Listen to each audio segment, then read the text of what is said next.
Why do some people say yes to a sales opportunity and then you find out afterwards they didn't really mean it? That yes wasn't really a yes, it was a no. What happens? Why does this take place?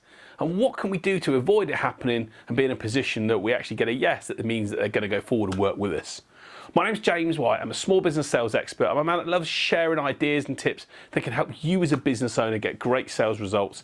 Let's have a look at the video. Let's have a look at the 3 types of yeses shared by a guy called Chris Voss, who wrote a brilliant book called Never Split the Difference, on why people say yes, why they don't mean it, and how we can avoid it. Let's look at the video.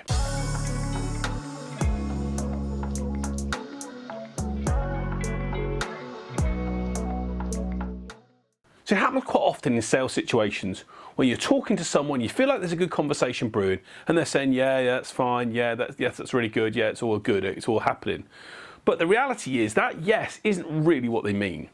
There's a fantastic book, and I encourage you to read it, by a guy called Chris Voss, called Never Split the Difference. And Chris Voss was an FBI negotiator. He led the FBI's negotiations on how to help hostages.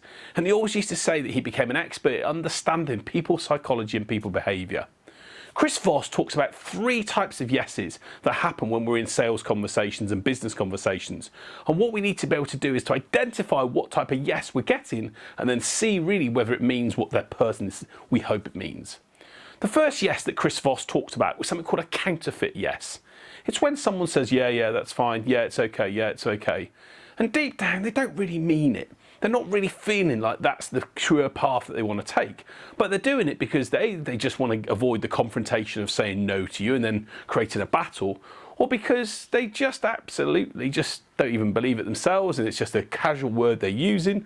Or in some cases, they can actually be lying to you. They just want to lie and get off the phone and move away because they don't want to deal with that situation there and then. So if that happens, if we get what we call a counterfeit yes, what can we do about it?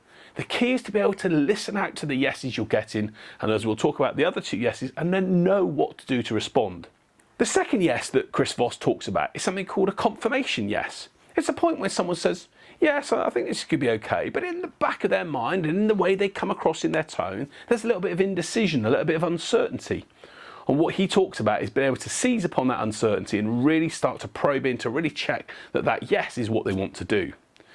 Sometimes we're often, as human beings, will say, yeah, I think that's okay, and it gives us a yes. And clever salespeople will tap into that and learn and go, actually, I sense that you're not sure about that, and maybe we need to just talk through that, rather than just going, oh, they said yes, and move forward. But the third yes that Chris Voss talks about, which is a great yes for us to hear, is a commitment yes. Yes, I'm really excited about joining your program. Yes, I'm really excited about signing up and working on the solution. Yes, I'm totally committed to doing that. That emphasis, that drive, yes, we're really happy, comes from understanding that the person's really committed to moving forward and working with you. So when we get those type of yeses, it's great that we can then say, fantastic, I'm really excited to work with you. We're looking forward to engage and building a partnership together. The reality is, those commitment yeses are fantastic, but that said, when someone feels confident, they don't feel they've been pressurised, they've been given all of the information they need, they've looked at their different options and can see this is the right way forward for them. But the reality is, if we start to listen to those counterfeit yeses, where people are really just telling the stuff we want to hear, the chances are if we don't tune into that, we're going to go AWOL. So what can you do when that happens, or when you get a yes that's a counterfeit yes, or a, as we mentioned earlier on, a confirmation yes? A great method to go back to someone is to say, hey, look, I could be wrong, but I just sensed in your tone, or I sensed in the way you talked to me about that you weren't 100% sure, or that wasn't the direction you wanted to take. Be honest with me, how are you really feeling? Tell me where you're at. I don't want to waste time. I don't want to go down a path and then kick something off and then find it wasn't right for you. How do you really feel about it? And when you ask something in that type of way, you'll hopefully get a, yeah, actually I wasn't sure about this or this, and I need further information, or I need further details. And at least you can then say, great, what can we show you to provide that? Rather than just taking that yes and expecting it to be a path to success, and then 2 weeks down the line, the person's ignoring you and not replying to your emails, which happens too often. So learning to respond to those 3 types of yeses is a great way for us as sales and business people to get better understanding of our prospects. Chris Voss was an absolute expert. He's a genius. Watch him, follow him. His conversations on how he gets people to negotiate and get the information that he wants is incredible. But it comes from us being in tuned and listening out and being aware to the conversations and the reaction we're getting from our buyer. And if we can get inside their mind and really understand what they're thinking, we're going to be in a better position to hopefully do business with them or solve the issue before it becomes a problem later down the line. Get comfortable understanding the 3 yeses: the counterfeit, the confirmation, the commitment yes. And if you can do that and be in a position where you can then start to understand what yes you're getting, you can react in the right way to get the best result for you and your business. I hope that video is helpful. It's given some insights. I truly recommend Chris Voss's book.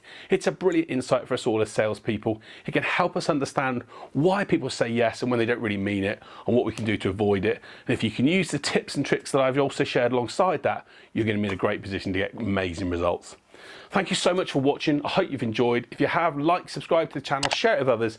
Let's get business owners all over the world understanding really what people mean and understanding the dynamics of human behaviour, so we can get inside our buyers' mindsets and get the results we want. Until the next time, see you soon.